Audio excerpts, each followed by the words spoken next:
Докторе, добре ни дојдовте во Тема амбуланта. Благодарам на поканата. Сите ние имаме најразлични идеи што би коригирале на лицето. За среќа сега постојат нехируршки третмани со кои што би можеле да реализираме некои од замислите. Ботоксот се употребува на вистина долги години и представува една од процедурите која што е најприсутна во естетската медицина. Најчесто за редуцирање на брчките на лицето, односно за бришање на трагите од времето. Што е тоа ботокс?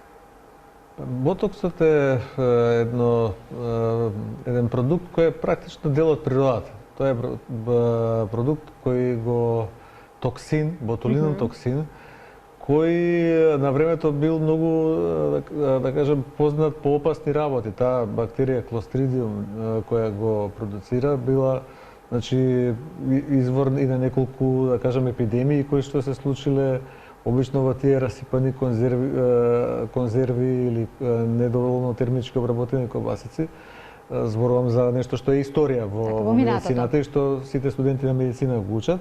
Меѓутоа, очигледно дека таа бактерија и тој токсин што го произведува, ботулином токсином, е нешто што има и корисно дејство. Ботокс е едно од, да кажам, фабричките имиња. Тоа е фабричкото име. Тоа погрешно се користи, да кажам, и ние го користиме, и секојдневно е прифатено во популацијата. Тоа е фабричкото име на Алерган, на американскиот производител, кој прв го произведе овој производ и сега има серија на други, да речеме, имаат и германски и други производи кои се употребуваат, да речеме, ние кај нас во нашата болница во Аџибадем Систем работиме со германскиот продукт, заради тоа што е подостапен. Сме работели со американскиот, со алергановиот, меѓутоа тоа се паралелни препарати, ги имаат повеќе крупни, големи компании, светски концерни кои се сите одлични, мислам, по квалитет. Се работи за нешто што предизвикува на некој начин, народски кажано, парализа на мускулатурата или олабавување на мускулатурата, ама во такви дози и со таква концентрација да не може да му наштети на организмот. Така, многу што размислуваат да стават ботокс, имаат дилеми. Токму за ова што го споминавте, дали може би имало некакви здравствени последици, па размислуваат би се случила ли парализа на лицето ако има поголема концентрација од лекот. Знаете, или пак некое трување или труење? Не, труење не може да се случи, тоа е исклучено.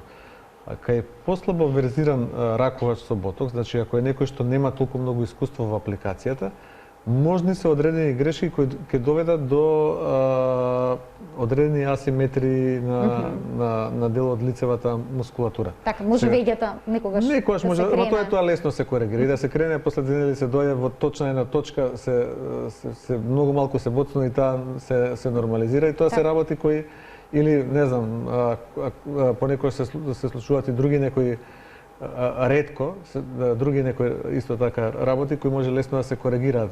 У принцип, ние кај нас не сме имале во нашата пракса, меѓутоа дури и колеги во светски рамки кои работат многу кажуваат дека такво нешто понекогаш може да се случи, ама тоа не се некои крупни големи проблеми кои не може да се отклонат. Втора работа, дејството на ботоксот е транзиторно. Тој за 4 до 6, значи минливо за 4 до 6 месеци исчезнува и на секои 6 месеци ботулинов токсин треба да се повторно употребува. Луѓето што најмногу работат со него, да речеме, мој колега од Атина, професор Кацамбас, кој работи веќе 30 години со ботокс, кажува дека што порано се почне со ботокс, тоа е подобро бидејќи тоа има и превентивна улога во старењето на. Значи не мора да ни бидат формирани брчки или пак длабоки брчки за да го примениме ботокс. Обично ние мислиме дека треба секогаш да кога ќе се појават оние фронтални брчки или некакви други брчки што се уват на лицето, меѓутоа во суштина што порано се почне тоа е подобро. До сега веќе 30 и кусур години се употребува, нема никакви несакани ефекти од тоа е огромен период на следење на огромна популација и она што исто така докажува дека има кумулативен ефект. Значи, колку повеќе го употребувате, толку ефектот, оној позитивниот се мултиплицира и тоа е нешто што исто така може да го земеме предвид кога се одлучуваме дали да или не за ова средство. Во суштина е многу побезбедено од многу други работи кои се прават од естетски интервенции и други на кожата. Така, доктор, исто така некои се плашат дека по аплицирањето на ботокс ќе добијат пластичен израз на лицето. Дали е можно да се уште да имаме мимиката откако ќе го ставиме ботоксот? Тој што добро го аплицира ботоксот, тој води сметка да не направиме она пластична или лицена маска која е амимично и која може на тој начин да прави одредени, да кажам, не само да не го добиеме позитивниот ефект, туку да имаме и негативен ефект од апликацијата на ботоксот, меѓутоа ако се употребува како што треба, тоа е нешто што не се случува и се знае точно како се оди, што се оди, има процедури како тоа се прави, има точки во кои тоа се прави. Во суштина ботоксот е идеален за горната третина од лицето. Често пати има колеги кои грешат, особено помлади колеги кои пробуваат да експериментираат и во долната третина од лицето. Не е невозможно, се дава и таму. Ама треба да сте ептен мајстор за тоа да го правите, заради тоа што таму ризикот е многу поголем. Во горната третина од лицето практично ризикот го нема, ризикот е сведен на минимум кога се аплицира и тоа е нешто што многу се користи, да кажем, секојдневно. За кои брчки најчесто? Дали овие што се вертикални, никош од мрштење што се појавуваат околу очите? Сите тие, значи најчесто се доаѓа за фронталните брчки, оние хоризонтални брчки на челото кои се резултат на контракциите на мускулус фронталис, на фронталниот мускул, на мускулот на челото. Така. И тоа исто така и мускулите што се значи над носот, на тој коругатор, ние го викаме мускул што е во средината, што ги прави тие брчки од намрштеност, тоа обично кај луѓе што се сериозни, што многу сериозно го доживуваат животот и сите работи, проблеми, ги прават тие брчки и тоа ја со пациентите понекогаш и се шегуваме и тоа е така. Значи карактерна особина можете врз основа на брчка да утврдите. Човек што размислува, човек што се задолбочува во работите, човек што ги доживува. И нормално оние англиски наречено кроуфит околу очите се третираат екстремно добро со ботокс. Тоа од смеење, да. Тоа е кај луѓе што доста се смеат, со тоа што тука треба да се води сметка затоа што тоа дава и одреден шарм на лицето, тие брчки околу очите. Има пациенти кои сакаат тотално да ги снема. Прво тоа може ли тотално да ги снима? Може ли тоа да се постигне? Доколку има таква желба? Може да ги снима тотално привремено. Значи, може да ги снима затоа што дејството на ботоксот после неколку месеци, после 4 до 6 месеци исчезну и тоа повторно треба да се прави, но мојата сугестија секогаш е дека треба да прво пациентот да изгледа природно. Заради тоа што во рамки на тоа што е негов природен изглед, треба да се постигне најдоброто што може и тоа може да се прави. Така бидејќи така се бришат и емоциите на крајот на криштата од лицето. Значи мора да има некоја мимика. Доколку добро се аплицира, се сложам, треба да има мимика, особено нечини поклопување на челото што понекогаш го прават кај што прават премногу агресивен третман во ниските делови на челото со ботокс кој се јавува, кој добива аспект на шлем.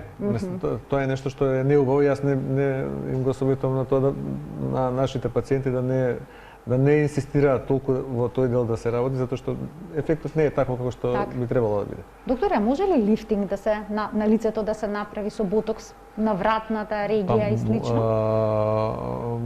Тоа е таа комбинација, да речеме, на ботокс и на одредени други процедури. Тој АЦ лифт се вика, таа е единствената алтернатива на хируршкиот лифтинг. Значи, хируршкиот лифтинг е процедура која е комплицирана заради тоа што вие не можете да ја повторувате секоја година. Второ, времето на опоравок е многу долго, не можете да излегувате, имате хируршки резови, имате време на опоравок кој треба да го поминете, се прави тоа, се прави во софистицирани центри, ама не е процедура што можете да ја направите, не знам, 2 пати годишно.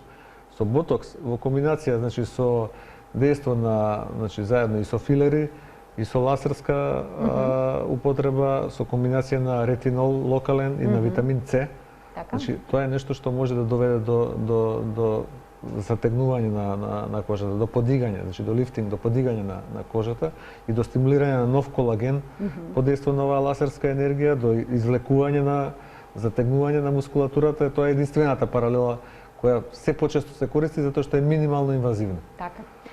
Дали со ботокс би можеле да се отстранат и брчките кои што се формираат како последица од изложеност на сонце? Од изложеност на сонце тие брчки се во суштина статички брчки. И тие не одговараат најмногу за третман со ботокс. Тој може во некои случаи некаде да се употреби, меѓутоа во суштина ботоксот, ботулинум токсинот се употребува за третман на динамичките брчки, на брчките кои се резултат на контракцијата на мускулатурата во текот на животот. Овие статичките брчки кои се последица на старењето на кожата, тие имаат други начини на третман. За нив најчесто препорачуваме ласерска аблација на кожата во комбинација, да речеме, со некојаш со филери, со пополнувачи на ткивото, кои знаат да ги покријат, да ги неутрализираат, да ги заскријат на некој начин. Да ги поканиме гледачите да се вклучат во денешната емисија на телефонскиот број 3076-677. Сигурно имате прашања поврзани со подмладувањето и разубавувањето на кожата на лицето, секако по нехируршки пат. Ќе проговориме денеска за неколку типови на третмани со доцент доктор Андре Петров, специјалист дерматовенеролог од Аџибадем, Систина. Докторе, знаеме дека ботоксот исто така ги парализира потните жлезди. Некогаш и се употребува кај луѓе кои што премногу се потат, тоа се аплицира. Значи не се употреба ботоксот само во естетската медицина.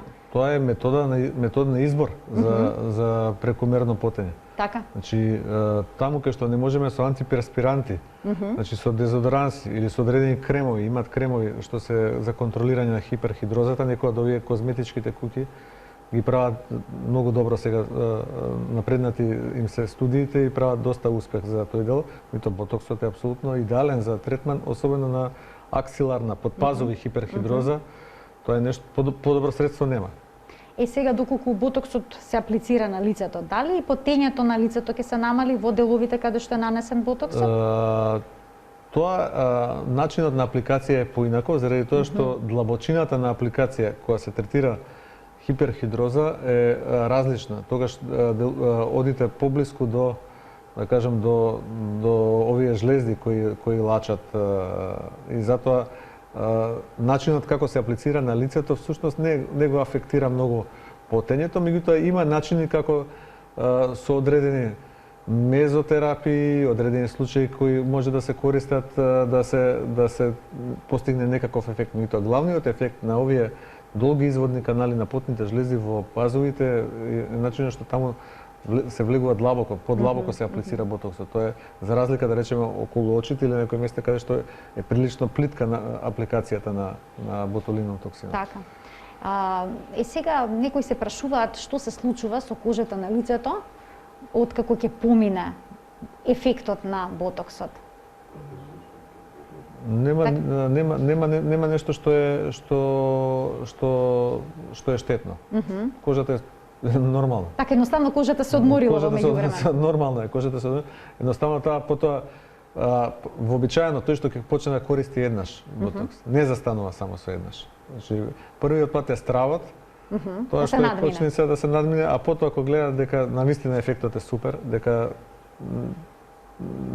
поубаво изгледаат, дека не е ништо страшно, дека не се случило ништо драматично, е нешто што го практикуваат. Сега, таа минимална болка, минимален дискомфорт при апликацијата е различен. Вообичаено е релативно безболен. И тоа зависи од периодите на човекот и од начинот на доживување на работите. Тоа е комплексно прашање, меѓутоа не е некоја драматична болка. Кој што не може да се издржи. Имаме гледач на линија кој што би сакал да постави прашање на денешната тема. Добар ден. Добар ден. Повелете. Поздрав до докторот и благодарност до Телна што ни ја пружи оваа убава можност. Така, баш ми е драго што ја следите емисијата и што ви се допаѓа темата. Повелете. Секако. Имаме едно прашање со две подпрашања, да речем. Нормално, тоа е прашање што мене лично ме интересира. Така. За мене лично, за моето лице. Имам благи брчки околу очите и физиономијата лице без јаболчници изразени. Што лично јас сметам дека е мал недостаток. И го сакам да го прашам докторот дали е можно тоа да се со овој третман да се санира. Да се истакнат јаволчниците и евентуално малку да се испеглаат брчките околу очите. Така. Ви благодарам за вклучувањето во програма. Убаво прашање. Многу добро прашање, бидејќи реално прашањето е многу реално затоа што и реално често ни се поставува. Можно е тоа, меѓутоа не е можно само со ботокс тоа да се направи. Не е можно само со ботулинум токсин да се направи. Ние можеме да ги измазниме дел од брчките, можеме да направиме на некој начин и со апликација на ботоксот и повлекување малку на кожата што ја затегнува јаболчниците, меѓутоа да се потенцираат јаболчниците може само со употреба на полначи. Така, тоа се филери. Филери, да. Еве ќе проговориме и за проблем. филерите збор 2. Докторе, што содржат филерите? Филерите најчесто може да бидат различни. Некои има различни филери, има перманентни филери кои ние не ги употребуваме. Така не се препорачуваат. И не се препорачуваат, Така, бидејќи тоа се тие силиконски кои што на времето најчесто е тоа беа силикон кој беше доста на времето познати. многу атрактивен, денес тоа ретко се прави заради тоа што е многу ризично, искуството кажува дека е опасно понекогаш за личноста што ги употребува. Најчесто денеска се користи хијалуронската киселина. Зашто се користи? Зошто се користи? Затоа што тоа е еден мукополисахарид кој е составен дел на кожата. Значи тоа е материја која природно ние имаме во нашите на кожата со текот на времето. Сето тоа може да се полни со хијалуронска киселина. Тоа е нешто што е многу употребувано и една многу добра метода која за разлика од ботулином токсинот кој се употребува, ви реков, најбезбедно во горната третина. Филерите се употребуваат најбезбедно во долната третина или во средината на лицето. Така, значи би можеле да се пополнат Би волчиците. можеле. Докторе, што со овие брчки што се спуштаат од носот кон устата и тие се често пати проблем, што би можело таму се Таму е презема? идеално средство хијалуронската киселина. Хијалуронот има неколку идеални локализации за апликација.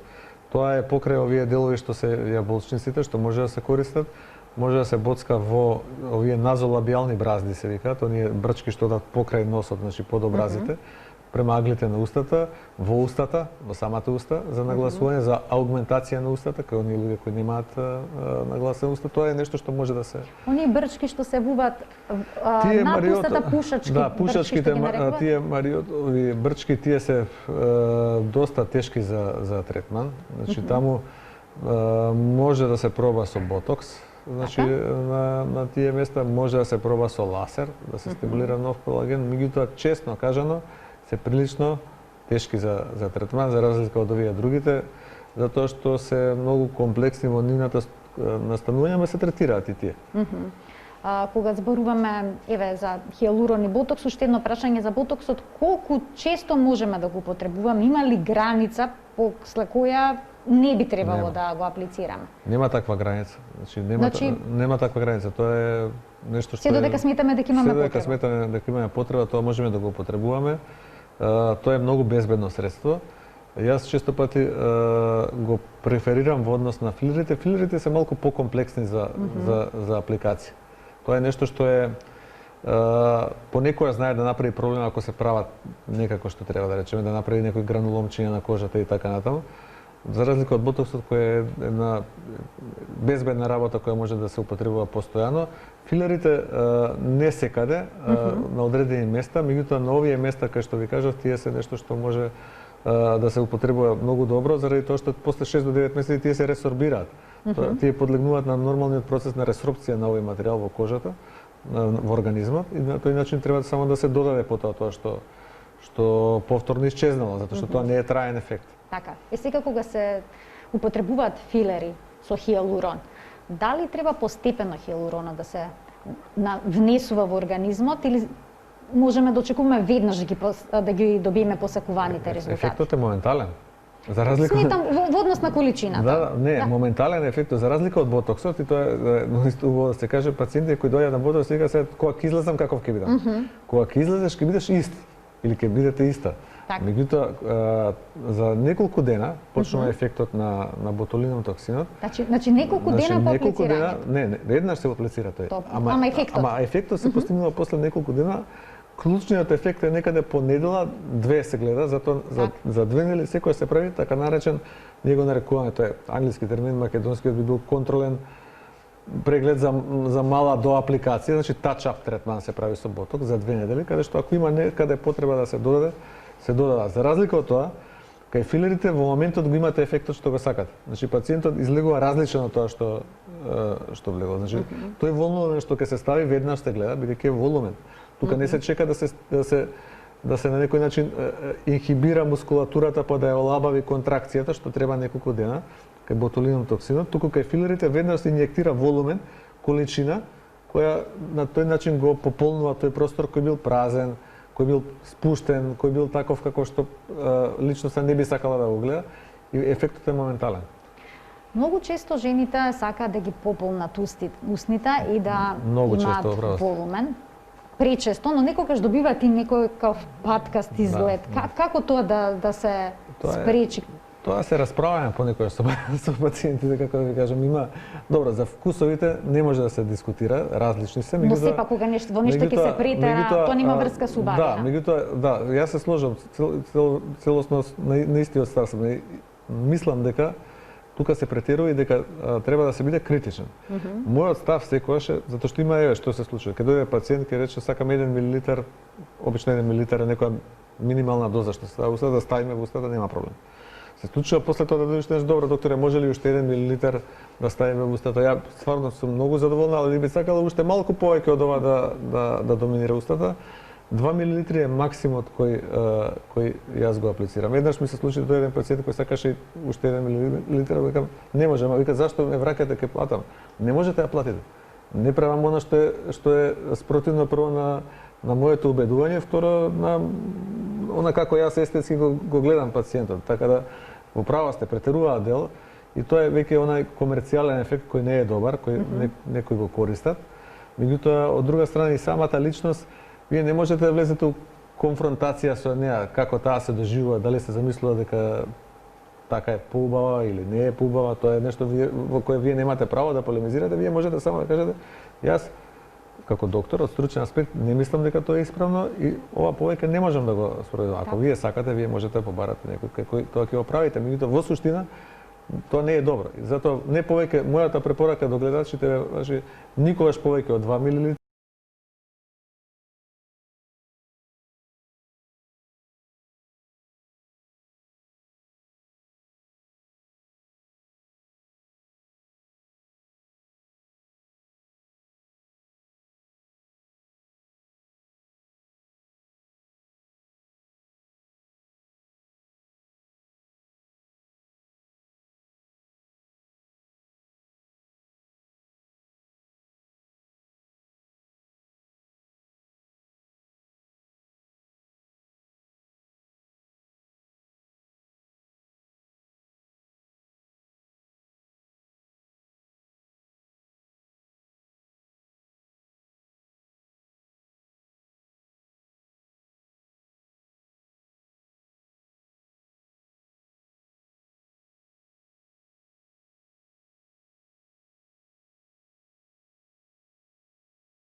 во уста и никогаш еднаква количина и во горната и во долната уста. Секогаш треба горната уста да биде понагласена. Значи, Така. и ако се аплицира поголема количина секогаш да се даде во горната уста отколку во долната уста. Нормално индивидуални се секогаш пристапите, тоа не е шема, зависи од пациентот, од сликата, од личноста, ама како правило тоа е некое правило. Колку време му е потребно хијалуронот да се ресорбира во организмот и колку време всушност по првата инjekција на хијалурон има потреба да се повтори интервенцијата? Некаде 6 до 9 месеци е време траењето кое трае, обично 9 месеци се постигнува. Ние работиме со кај нас во нашата болница во Аџибадем Систина со биоразградливи да кажам молекули со филери кои се да кажам од врвните светски брендови и тие се разградуваат многу добро во организмот. Тоа е многу важно заради тоа што на тој начин не остануваат оние грудчиња кои се уваат на кожата. И некаде за 9 месеци доаѓаат пациентите повторно да аплицираат. Докторе, што ако се јават, да речеме, грудчиња, што се презема тогаш?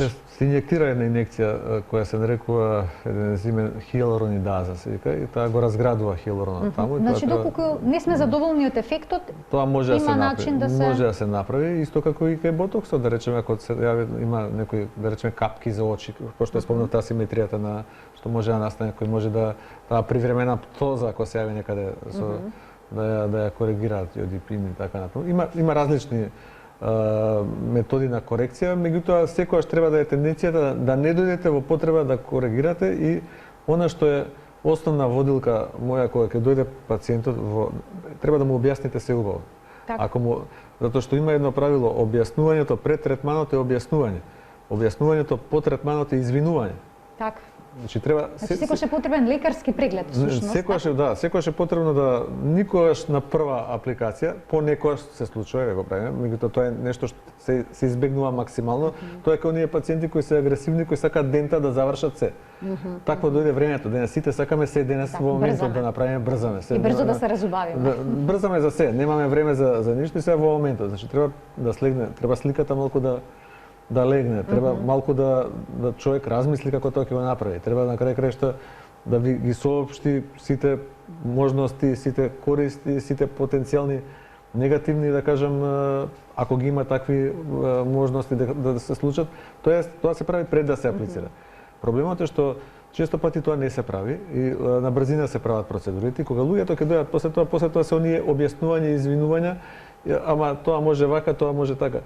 Тоа се што може, треба да се каже, пациентите имаат право да го чујат пред да се аплицира одредена материја и треба да на некој начин реалното очекување го имате на пациентот. Втора работа, ментално треба да го видите психолошкиот профил на личност.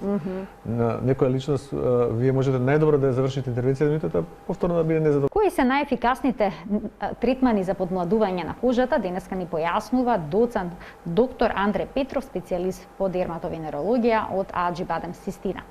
Докторе, дали можеби имате некој третман кој што го предлагате да биде прв кога ќе започнеме со процес на подмладување? Треба ли најнапред да ги искористиме сопствените ресурси, како што да речеме PRP методот и слично? PRP методот, тоа е плазма и таа е многу популарна, се користи доста. Тоа е сопствената крв, се центрифугира, се добива чиста плазма, богата со тромбоцити.